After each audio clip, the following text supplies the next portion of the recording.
What's your "'tis but a scratch" moment? Fell off my bike and into some wet gravel when I was 8. No big deal, scraped my knee and got soaked.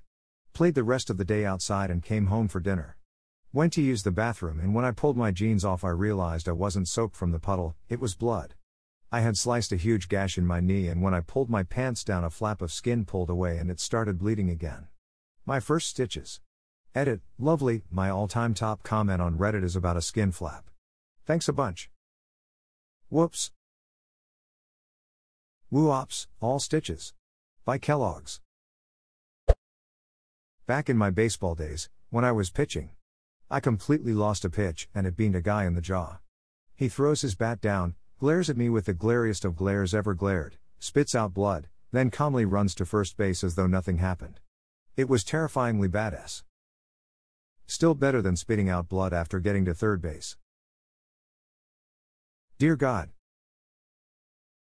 What's the reference? Edit, I got it, thanks. Was thinking it was still baseball, so I didn't see it right away. You can all stop replying now.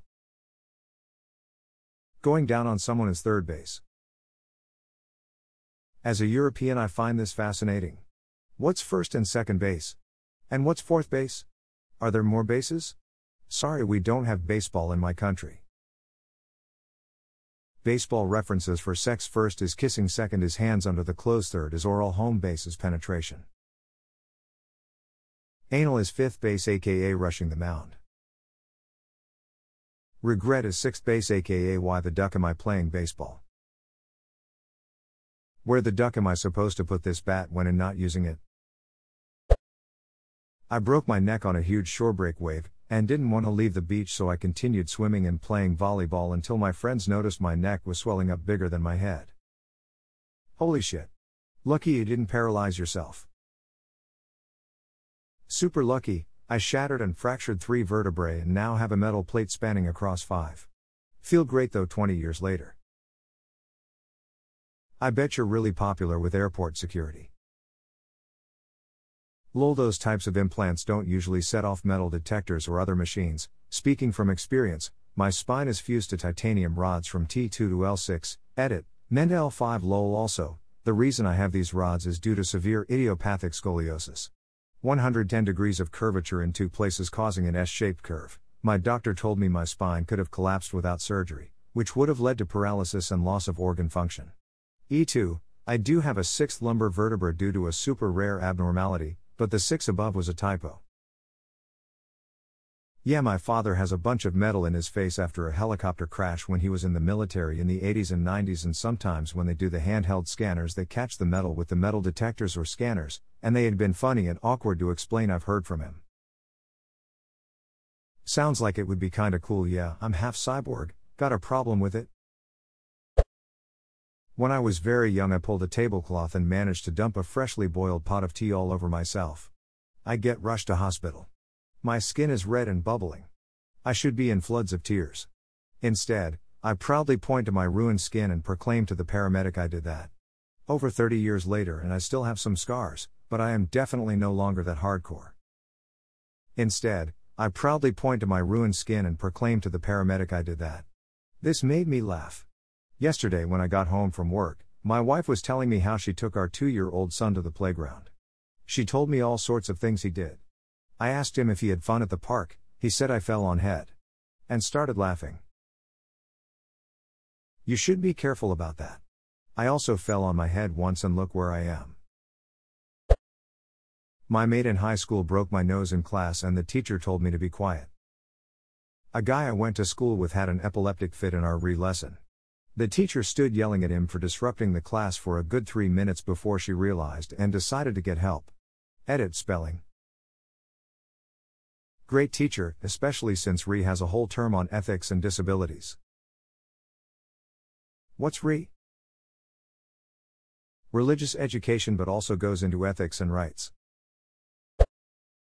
I was mountain biking and fell off. I fell down part of the mountain and into a road where I almost got hit by a car.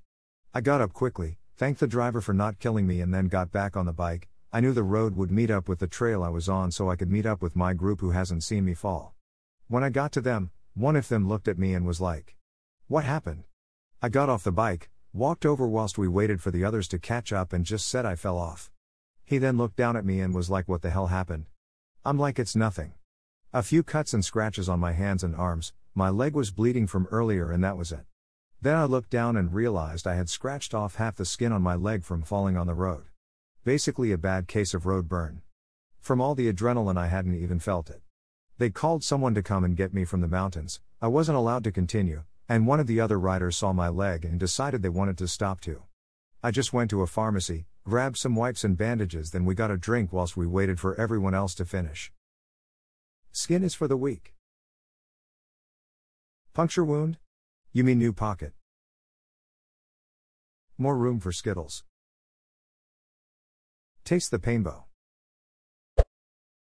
I got hit by a car while riding my bicycle, flew through the air, bounced off his windshield, breaking his windshield, my helmet and 2 vertebrae.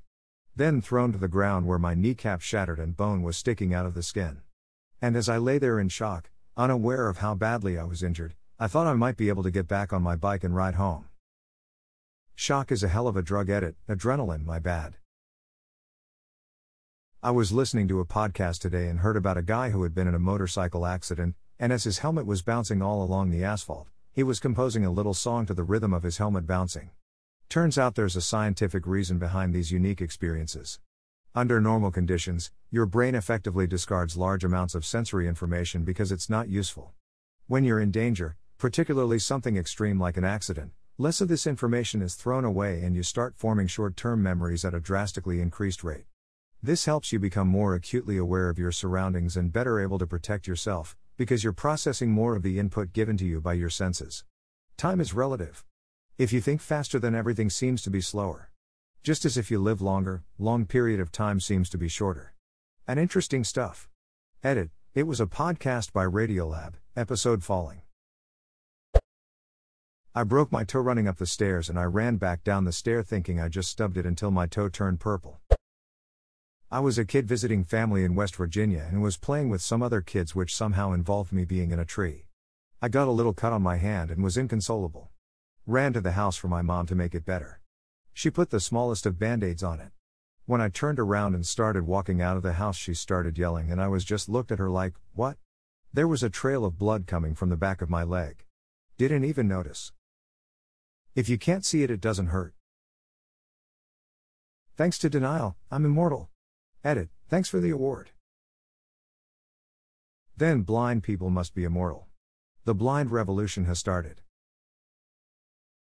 Show it to them. They'll love reading this. You're joking, but I'm actually completely blind and able to read this with a screen reader.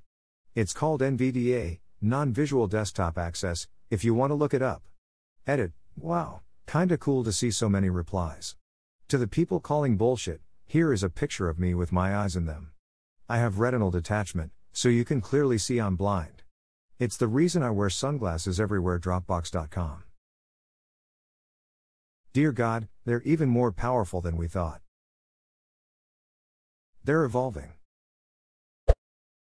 My first job was as a butcher and I came into work one day with a raging hangover. I sharpened the knives, they were crap ones that went blunt all the time, and immediately proceeded to cut my finger open. I thought nothing of it, went about my shift, and when I got home to put a proper dressing on it, I found out it was as deep as the bone and I wouldn't get feeling back in the end of it for literally years. Fellow butcher here. Am familiar with the old thought nothing of it method of first aid. Onwards. On the plus side, there's probably no places more appropriate for dealing with large amounts of blood. A few years ago, I was sick. Not fun, but it was only a bug, I'd be okay in a couple days max. I started to get an unusual pain in my abdomen as the day wore on, but to me it was just a side effect of all the throwing up I'd been doing. I spent the night in the spare room for 2 reasons. 1. Because I was so freaking hot, and 2.